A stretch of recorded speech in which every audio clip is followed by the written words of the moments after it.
Hey, so Ryan's Angel, And this is Meg Simmer, and we're here to do our review of Star Wars: The Force Awakens. the spoiler review. This is a spoiler review, so we just want to tell everybody we are going to talk spoilers like crazy. So if you don't want to hear any spoilers right now, stop the video. And please do not get this movie spoiled because me and him... Yeah, we had something spoiled, but we weren't sure if it was true or not, but then we found out it was. But okay, now, what did you think about the movie, Meg Simmer? The movie, I absolutely loved it. This was my all-time favorite Star Wars movie. This is my all-time favorite movie in general, and I really love this movie a lot. So if you have not checked out this movie, I totally recommend this movie for anyone. Right. Well, I liked it a lot. I thought it was great. I'm not going to say it's the best Star Wars movie, but I thought it was really good. I thought it was really good, too. It's about the same with Return of the Jedi for me. I thought Return of the Jedi, it's like on equal par with that one. My favorite's still Empire, and then probably A New Hope after. So the movie's about this girl named Rey who lives on a planet called Jakku. She's a scavenger, and basically we don't really know much about her, but she's living by selling ship parts and scavenging parts. And then we have another character named Finn, who's a stormtrooper. Was originally a stormtrooper who's discouraged and wants to leave the First Order, which are the bad guys. And, well, we should really say that before that, Poe Dameron, played by Oscar Isaac, he's talking to Max von Sydow's character, which I can't remember his name right now. He puts the plans in... He puts part of the plans. The map. Because the movie's about finding Luke Skywalker. The whole entire movie. That's basically it revolves around that. And basically the opening's very similar to A New Hope when Princess Leia puts the plans inside R2-D2. Yeah. But, okay, so he puts the plans there, and then they get attacked by the First Order, and Kylo Ren appears and captures Poe Dameron. Finn also appears. While that's happening, while Poe Dameron's being tortured on the ship by Kylo Ren, he's taken to some prison or quarters, and the stormtrooper played by Finn finds him and says, "I'm going to rescue you. We're going to get out of here." Yeah. So they both escape, and they crash land on the planet Jakku, which somehow Finn survives with a parachute, I guess. Yeah, and we're not really told how Poe Dameron survives. He's just he vanished at this point. It's really weird. Finn goes where the ship was. He sees smoke and he's like, "Oh no!" And then he starts running. The ship sinks in the ground for some reason. And then he gets his jacket. A sinkhole. Yeah. He takes the pilot's jacket. Poe Dameron's jacket. Yeah. Okay. Then he meets up with Rey. Well, he doesn't really meet up. He finds Rey. He finds Rey. And he finds BB-8. He sees what a great fighter Rey is at one point. And then they have to escape because the First Order finds out where BB-8 is. Yeah. And as they're getting away, their fancy ship gets destroyed, and there's a cool introduction to the Millennium Falcon, which is awesome. Yeah. And then they get on the Millennium Falcon, which is done amazing when it takes off, and the special effects. There was like this scale to it. It just looked amazing. It looked like it was really there, the ship. Honestly, it was awesome. Honestly, I had no idea some of this was CG. Yeah, it felt real. It felt and it looked real. It skids across the ground. It's really cool. It is really cool. And then the chase ensues, which you've all seen in the trailer, and Finn takes the cockpit from the Millennium Falcon, but he doesn't know how to use it. And Rey has no idea how to fly a ship. Rey, well, she kind of has an idea.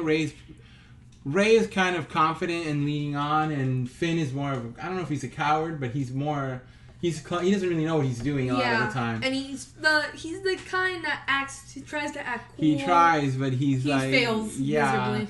Well, I don't know. Well, so then they escape from there, and then they escape, and they end up in space, and a cargo ship picks them up, which appears to be from the First Order, according to Finn.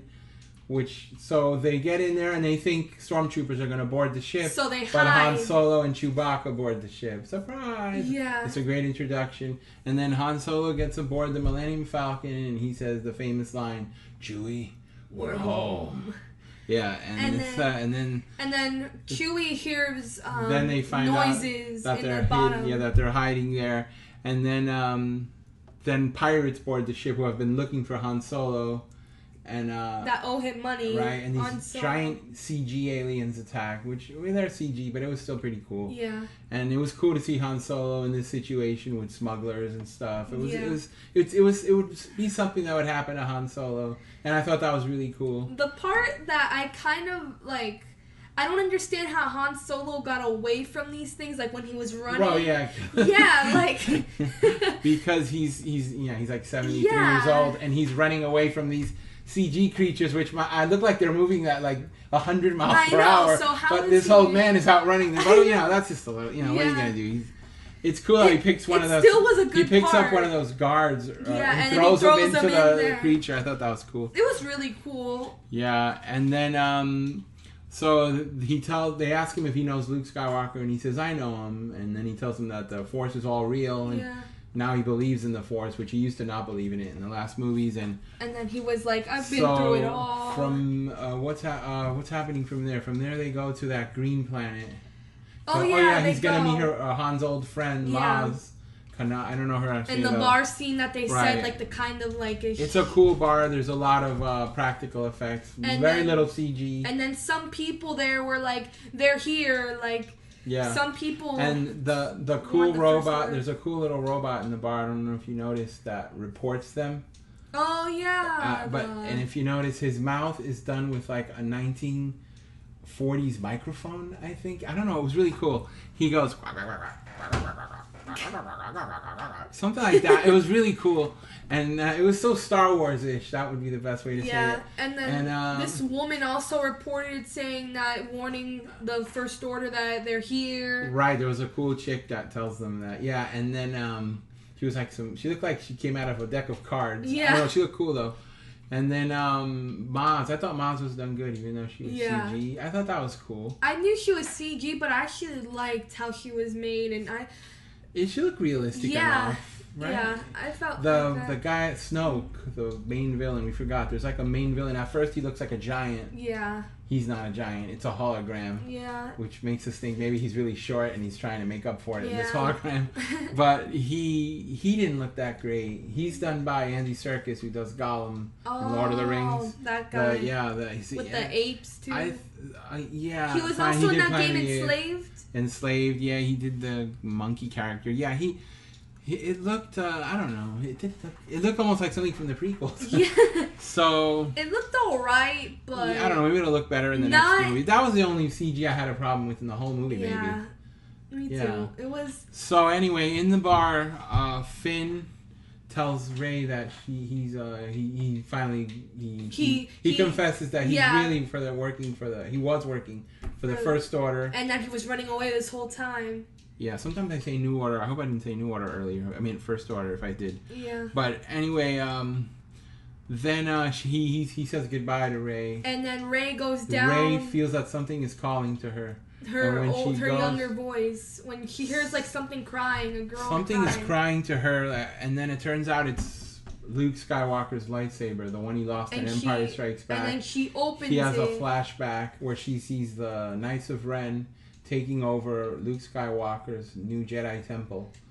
And a scene from the trailer where Luke puts his hand, which I think is planting some kind of memory to activate or something. I don't know if he's using his robot arm to send the plans like a computer. I don't know, but he touches, like he's mind melding with it. Sorry, Star Trek reference.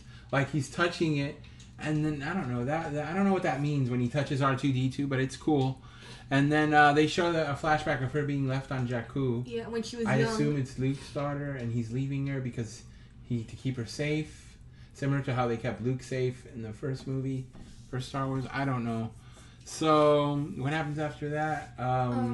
Then the girl, the CG. Maz tries to tell her that this is your destiny. You have to do this. And then Rey doesn't believe it, so she runs away into the forest. She runs away from her problems.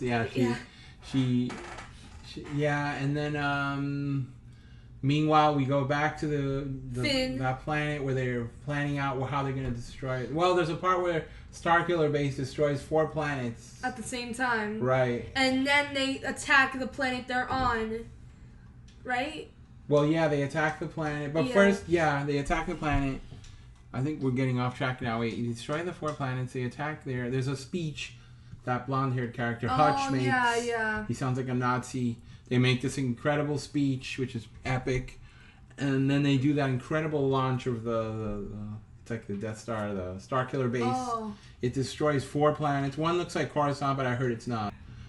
And then so they destroy the 4 planets, and then they figure out the plans of how they're going to destroy it when they show plans of the Starkiller base in a hologram. And Han Solo Han Solo in that part basically says what we're thinking. Again, another planet, another Death Star to destroy. Like he's like, it's easy. We hit it in that one spot, and even Harrison Ford's character was like, well. Again? Well, like, whatever.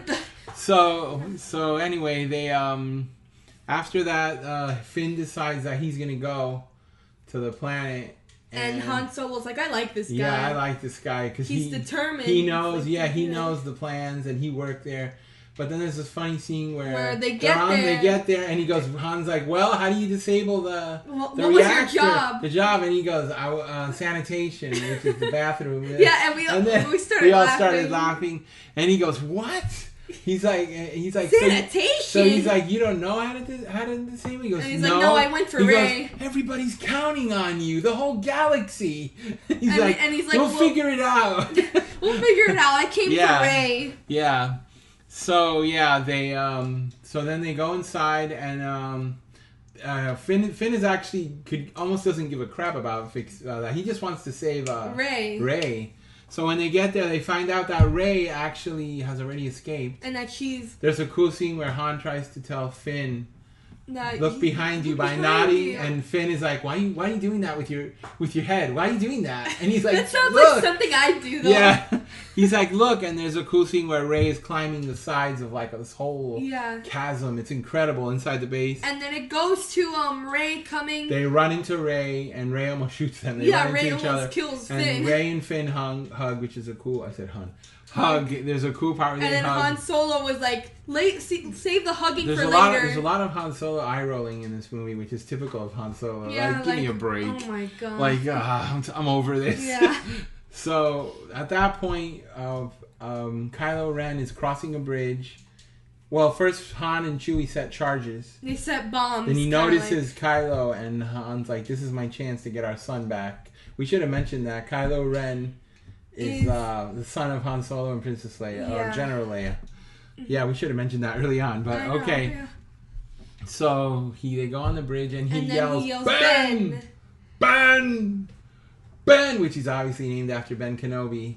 And Ben Solo is his name. Ben Solo would be his name, not Kylo Ren. And then he turns around, and then he turns around, and then they meet each other, and all the stormtroopers are aiming at him. Rey and Finn are there. No, he says, "Let me see your face." Yeah, they're all watching. Rey, Finn, Chewbacca, BB-8's there, I think. Yeah. And the stormtroopers that were there. Han tries to talk to his son to bring him back. It's like a little bit of a tender moment when he's like, "Take off your helmet. I want to see your real face." He takes it off, and it's Barbarino, John Travolta from Welcome Back, Carter. No, he does remind me, though, for some reason, of young John Travolta. But then he takes off... It's actually Adam Driver. It's Adam Driver, yeah. He takes off the helmet, and it's like a tender moment. You almost feel like he cares about his dad. Yeah, and he's like, he's going to be kind. But you knew, at this point, we all knew, this is not going to end well. Yeah, this is not going to go well. This is going to be horrible. Yeah.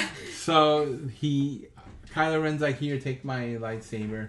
And he grabs it. And then Adam Driver, Kylo Ren, he was saying to his father, "Well, I need you to do something for me." Right. There's like this whole dilemma where there's like he's saying he feels pain, Kylo Ren, from the Force, the I guess the Sith and Snoke and all this stuff tearing him apart between him, the evil, and his family. And he feels that the only way he can save himself is by killing Han Solo. Mm-hmm. Where Han Solo is the opposite. He thinks that Kylo is going to care and come back to him. And that's the way he can be saved. And that's what Han Solo thinks Kylo Ren is asking for. So Kylo's saying, will you do anything for me?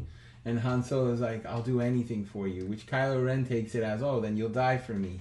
And then he stabs him. And it goes right through his crying chest. like crazy. It was like they stabbed my childhood. I know, yeah. It was horrible. You were crying. I wasn't like crying like, but there were tears coming down my eyes. I was like, no. Really? And this is the end for Han Solo? And I was like, all those spoilers weren't true. Yeah, we were like, you bastards.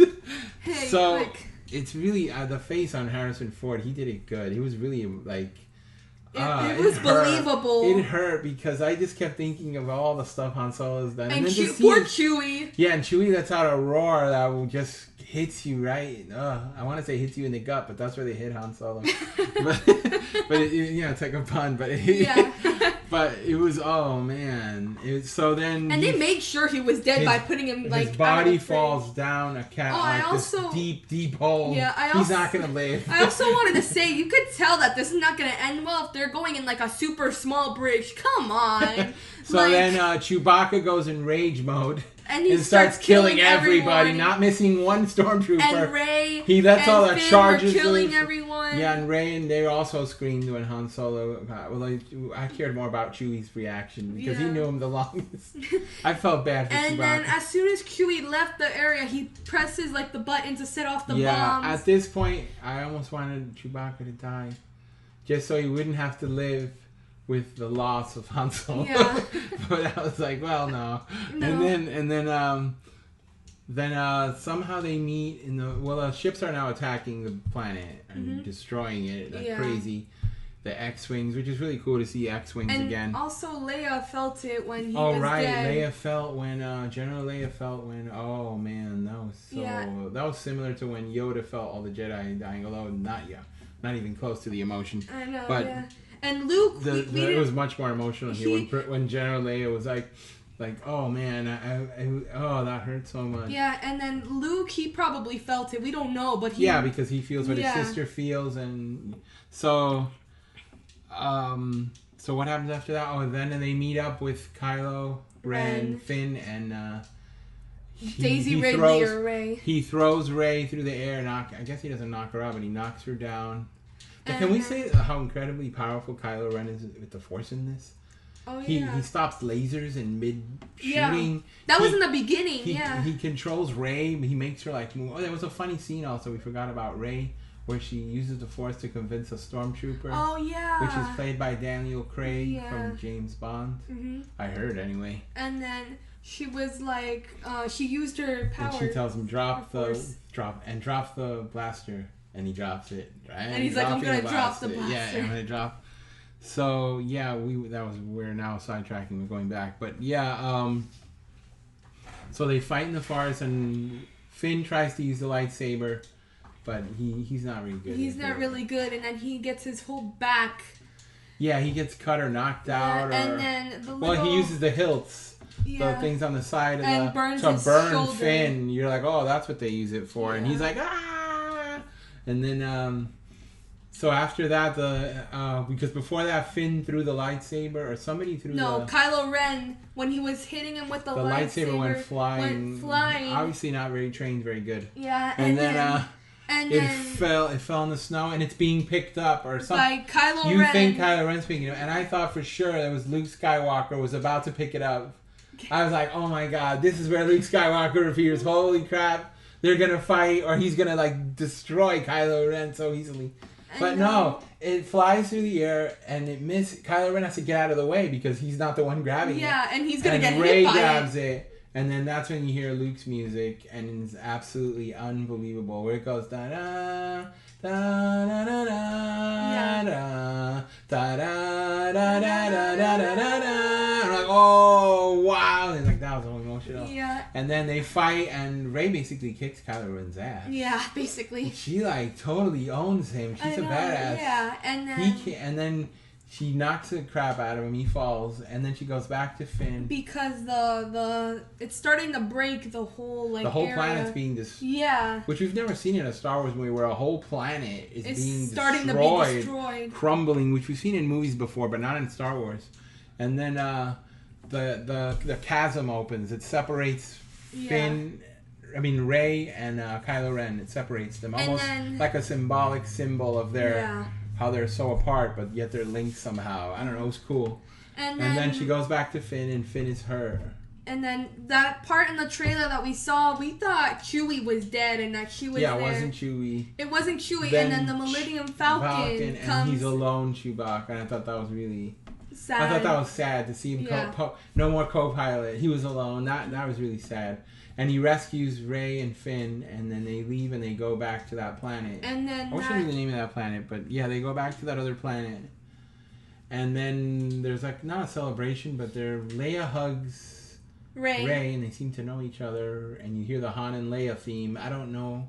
Then they showed Chewbacca. He looks sad, like a little sad dog, crying. I felt so bad for him. I was like, oh man, like really? Sad. Actually, the part with Han Solo was so bad for me that it was hard concentrating on the movie after. Yeah, I just kept thinking over and over again in my head, Han Solo is dead? I felt the same way. Yeah, I was like, no, this isn't happening. This can't be happening. But it is. What just happened? And you know he's dead because the planet got destroyed. Yeah, that and he fell in like a hole. It became a sun. I don't know. The planet doesn't really blow up, right? It becomes a sun. It becomes like a sun. Because it sucks suns or energy from suns. I don't know. But, so then R2-D2 wakes up. He just like... You're like, whoa! And C-3PO's like, R2, yo. And BB-8's all like, excited. And then and then C-3PO slaps him for something. Yeah, it almost looks like he slaps R2. Like, get a hold of yourself. I don't know what that scene is. But then R2-D2 wakes up and he has most of the plan of where Luke is. And BB-8 has the little part of the plan. And then BB-8 connects the puzzle. I thought that was really cool how they combine the holograms. Yeah. And that's it. They know where Luke is, and then Leia basically sends Rey to go train with Luke, which we've already revealed that Luke appears at the end, which most people knew. I know. Chewbacca, R2-D2, and Finn and Rey go to. Finn is like in a bed. We don't really know he's injured. Yeah, we know he's almost injured. Like in a hospital type thing. Yeah, that's the last time we saw him when he was like in the hospital. We assume he'll be back. Oh, we should also say that during the battle, Poe Dameron came back. And there was a cool thing where he meets Finn, and they meet each other again, and they hug. Yay! They're like happy to see each other again. And Poe Dameron tells Finn, "You can keep my jacket." And I thought that was really cool. Yeah, I thought that was a nice scene. Yeah. And he kind of throws away how he got saved. I got thrown from the ship or something. That's it. Whatever. He didn't really explain how he got like back. He was like, "Oh, I came back." Also, Maz doesn't explain how they got Luke's.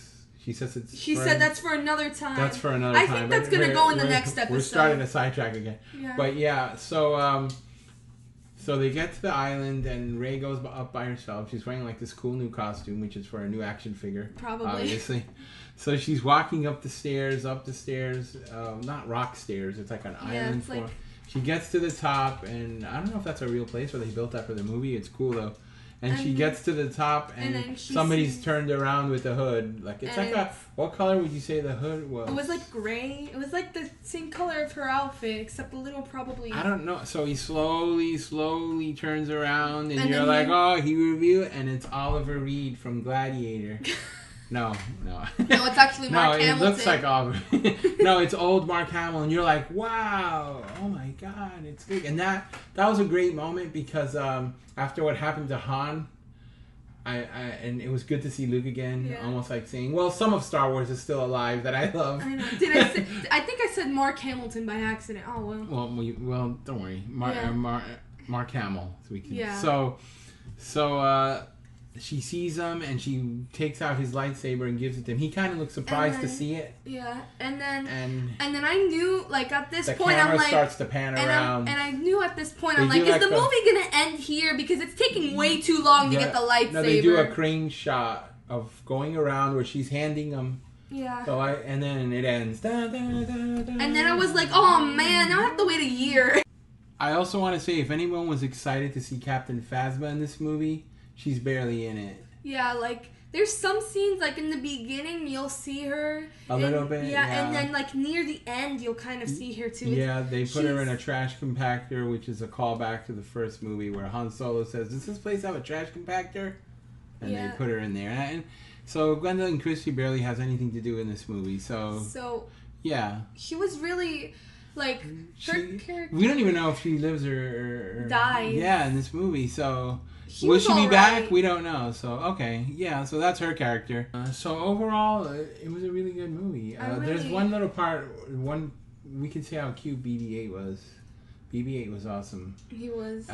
Or she. There's a part where Finn gives the thumbs up to BB-8, and he takes out a little lighter. BB-8 takes out a little lighter to do a thumbs up. Yeah. I thought that was so cool. It was pretty cool. There's also little Easter eggs. Like Finn finds Luke's little training ball that he trains with in the original Star Wars.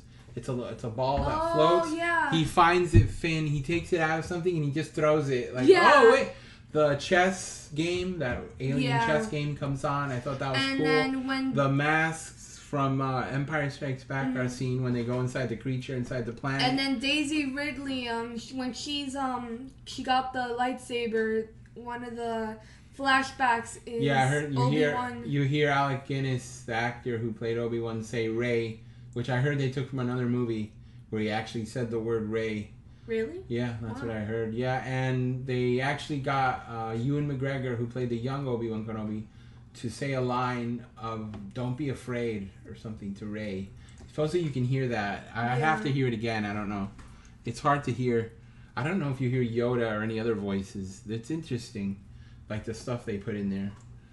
So I have to go back and look at it again. This movie was really good. And we could just say Daisy Ridley stole the movie. Yeah. She was amazing.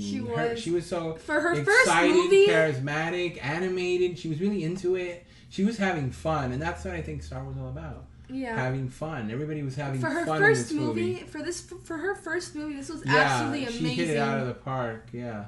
So she's definitely. They were all good. They were all good. You gotta be. There's really nobody who didn't go over. I can't think of anybody that. We first thought that Finn was gonna be the star of the movie. But he's not. He's kind of like, it's actually Rey. Rey really takes over the whole movie because she knows more than Finn, and Finn's just a stormtrooper that didn't want to be one anymore. And Rey is like the starry-eyed character who's kind of in awe of everything throughout the whole movie because she's been trapped on that planet for so long. Yeah. So everything's exciting to her. And we see that through her, and we live that through her and her character. I thought that was really, this is, and I know I'm going to piss off people who like the prequels, but this is the difference between this movie and the prequels. In the prequels, everybody seemed more serious, and they're wooden acting. Like, they wouldn't show that much emotion. Yeah, there was no charismatic. It seemed boring. I don't know, I'm probably pissing off people who like the prequels, but this movie seemed more alive and energetic, and yes, it repeats a lot of Episode 4, the first one. But and with the Death Star and blowing it, kind of. They even go into a trench at one point, and it's like, oh, really? Another trench? Still, it was still cool. To me, this was one of my favorite Star Wars movies because of just. Well, you said at the beginning it was your all-time favorite movie. It was what I mean by that is like. When I mean all-time favorite movie, I mean by, like, in general, like, it's one of my favorite movies. Not my all-time favorite. I might have exaggerated a little bit. Well, let's just say something here. She recently saw the movies this year. I showed them to her. Yeah, I did. I grew up with them, so there's a difference, like, more. But, she's totally gotten into it, and she loves it now. I do. I love the movies a lot. Like, this movie is one of the rare movies that I want to watch over and over and over again. Yeah. Yeah, it's one of these movies where you just want to watch over and over again. Yeah. We watched it twice. So overall, we love the movie, and do we recommend it? For anyone. Yeah. Of course. Even if you didn't see the other movies, you're going to have a fun time. Yeah. And it's great to finally see a girl be the lead character in a Star Wars movie. Yeah. So I thought that was awesome. That was awesome. So, all right. That's it for our review, and thanks for listening, and I hope you like this review, and I'm Orion's Angel. And this is Meg Simmer. We hope you guys enjoyed. Make sure to like and subscribe if you have not yet. Okay. Bye.